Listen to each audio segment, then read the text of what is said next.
అండి.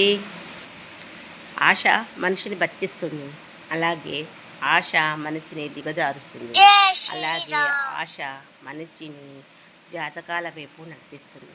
అదే కోరిక మనల్ని దేవుడి వైపు నడిపిస్తుంది, దేవుని నమ్మేటట్టు చేస్తుంది, మనిషిని నమ్మేటట్టు చేస్తుంది, మనిషి చేతుల్లో మోసపోయేటట్టు చేస్తుంది.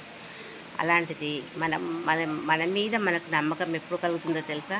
మన మీద మనకు ధైర్యం కలిగినప్పుడు, మనం నిరూపించుకున్నప్పుడే మన మీద నమ్మకం మనకు ఉంటుంది. కాబట్టి మీరు ఎన్ని బాధలున్నా, ఎన్ని కష్టాలున్నా మనల్ని మనం ఎప్పటికీ కూడా కించపరచుకోకూడదు. మన ధైర్యమే మనకు బలం. అర్థమైందండి? ఎన్నో బాధలు ఉన్నాయని ఇతరుల మీద ఆధారపడడం మాత్రం చాలా చాలా తప్పండి. మనిషిని చాలా దిగజారు చేస్తుంది.